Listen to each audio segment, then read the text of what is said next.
Hello, വീണ്ടും ഞങ്ങളിന്ന് വർക്കല വരെ പോയായിരുന്നു കേട്ടോ. അപ്പോൾ രാവിലെ പോയതുകൊണ്ട് നല്ല വിശപ്പുണ്ടായിരുന്നു. എവിടെയെങ്കിലും കയറി കഴിക്കാണെന്ന് പറഞ്ഞപ്പോഴത്തേക്കും അണ്ണൻ നേരെ വിട്ടത് വെന്നിക്കോടുള്ള പഴങ്കഞ്ഞിക്കടയിലാണ് കേട്ടോ. പഴങ്കഞ്ഞിക്കടയിലെ ബോർഡ് കണ്ട് കുറച്ചുകൂടി അവിടെ നിന്ന് മുമ്പോട്ട് പോയപ്പോഴാണ് നമ്മുടെ ലാലേട്ടൻ്റെ കടയെന്നും പറഞ്ഞിട്ട് പഴങ്കഞ്ഞിക്കട. ഞാൻ ഫസ്റ്റ് ടൈമാണ് ഇവിടെ വരുന്നത്. അണ്ണനും ഫസ്റ്റ് ടൈമാണ്, ആരോ പറഞ്ഞു കേട്ടതാണ്. അങ്ങനെ ഇതാ പഴങ്കഞ്ഞി എത്തിയിട്ടുണ്ട്.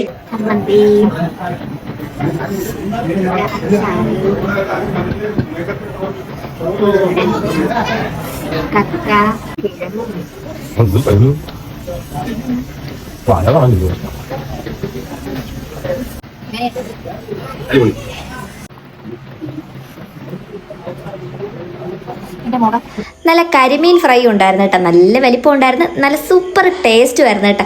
ഇങ്ങനെ ഒരു കരിമീൻ ഫ്രൈ ഒക്കെ ഞാൻ ആദ്യമായിട്ടാണ് കഴിക്കുന്നത്. ആദ്യം എൻ്റെ വായൊന്ന് പുള്ളി പോയായിരുന്നു കേട്ടോ, ചൂടുണ്ടായിരുന്നു. അണ്ണന് പനി ആയതുകൊണ്ട് അണ്ണൻ പഴങ്കഞ്ഞി വേണ്ടാന്ന് പറഞ്ഞു കപ്പയും ബീഫാണ് കഴിച്ചത്. അതിന് ഞാനും കൈയിട്ട് വാരിയായിരുന്നു കേട്ടോ. കരിമീന്റെ ടേസ്റ്റ് ഒരു രക്ഷയില്ല കേട്ടോ. അടിപൊളി ഫ്രഷ് മീനായിരുന്നു, സൂപ്പർ ടേസ്റ്റ്. വേണ്ട അണ്ണൻ ഇഷ്ടപ്പെട്ടു. പഴങ്കഞ്ഞി വേറെ ലെവൽ, അടിപൊളി കേട്ടോ. എല്ലാം കൊള്ളാം, സൂപ്പർ. പിന്നെ നല്ല കൊഞ്ച് ഫ്രൈ ഉണ്ടായിരുന്നു, അത് നല്ല ഒടുക്കത്തെ ടേസ്റ്റ് ആയിരുന്നു. ആസ്വദിച്ച് ഞാൻ കഴിച്ചിട്ട് അടിപൊളിയായിരുന്നു. പിന്നെ നമ്മുടെ ലാസ്റ്റത്തെ ഒരു പിടുത്തം ഉണ്ടല്ലോ, ചോറൊക്കെ വാരി തിന്നിട്ട് ആ വെള്ളം ഒരു പിടുത്തം, എൻ്റെ പൊന്നെ അതും കൂടെ ആയപ്പോൾ വയറ് ഫില്ലായിപ്പോയി.